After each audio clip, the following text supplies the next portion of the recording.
How NLP coaching uses cult tactics to sell emotional control when emotional bypassing is rebranded as Enlightenment. In a recent post and accompanying video, Madeleine Robinson of the Coaching Room shares a personal story meant to illustrate the power of NLP in the real world. What it actually reveals, though, is something far more troubling: the emotionally manipulative, almost cult-like messaging that underpins much of NLP-based coaching, with phrases like "she didn't fight what was," and "she brought acceptance to it," and with that peace, the story pretends to offer wisdom. But what it's really doing is repackaging bypassing as growth, detachment as superiority, and compliance as freedom. A hospital room as NLP stage. Madeleine recounts waking from surgery into a shared hospital room. She expected privacy, but instead found herself in a room with others, including a woman she describes as emotionally spiraling, pressing buzzers, and resisting her situation with everything she had. In contrast, Madeleine presents herself as calm, accepting, and at peace. The implication: same external conditions, different internal results. Madeleine had NLP tools. The other woman didn't. This is the classic NLP narrative. You suffer because your internal map doesn't match the territory. Update your map and you become free. It sounds empowering, but it quickly becomes insidious. False equivalence, real harm. The coaching logic hinges on a false equivalence.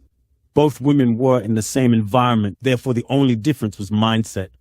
But this erases everything else: medical condition, trauma history, pain response, emotional reserves, psychological state. The woman pressing the buzzer may have been in genuine distress, needing care.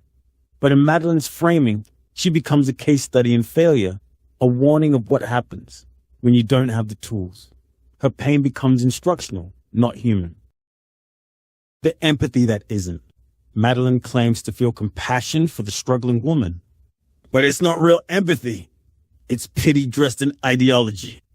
There was just so much compassion for her because she hadn't learned what we teach on day 6 of our course.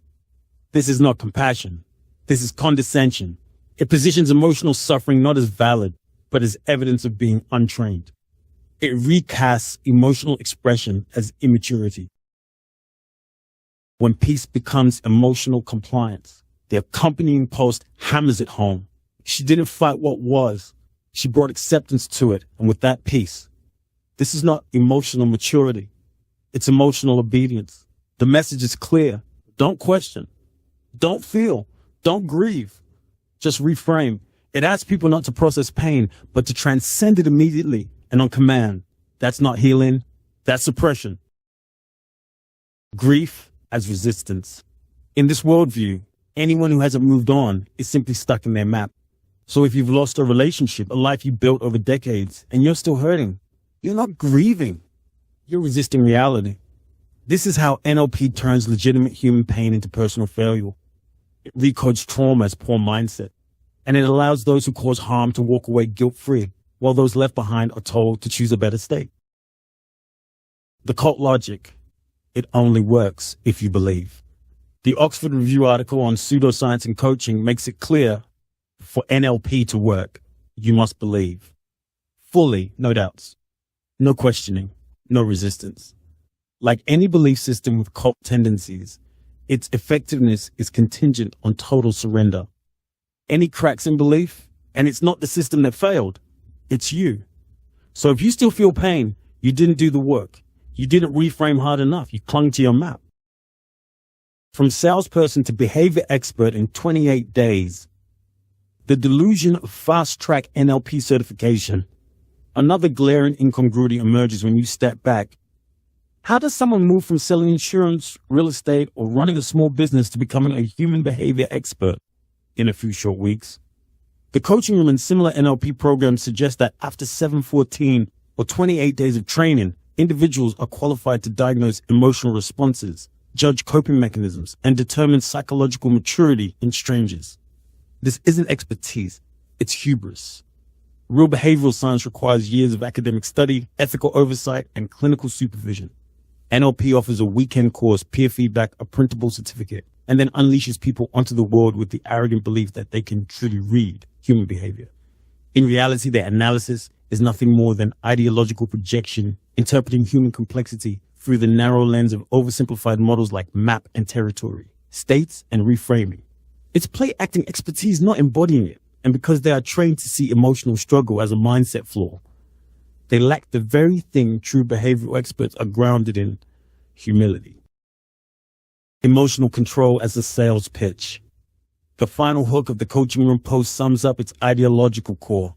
It's not just a communication tool. It's the ability to choose your internal state in the moments that challenge you most. This is emotional omnipotence sold as a feature. Choose your state. Feel no pain. Live your best life. The fine print.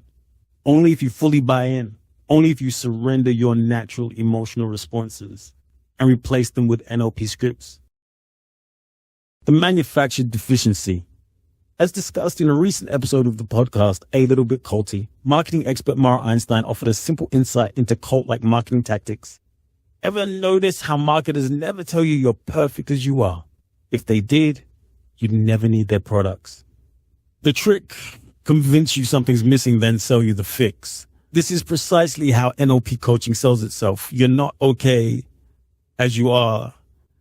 You have limiting beliefs, broken maps, and emotional immaturity. But don't worry, the fix is just a $4,000 practitioner course away. Pain isn't to be understood, it's to be corrected. Emotion isn't to be felt, it's to be managed. And growth? That's just another upsell in the pipeline. This isn't peace. It's performance. This post and video aren't about resilience. They're about compliance with an ideological system that reframes pain as failure and detachment as enlightenment. They reduce grief to stubbornness and compassion to pity, and they mask a fundamental truth. Real healing makes room for grief. Ideology demands you skip it. Until coaching culture acknowledges the legitimacy of suffering without turning it into a mindset issue, it will remain what it increasingly resembles: a cult of emotional control.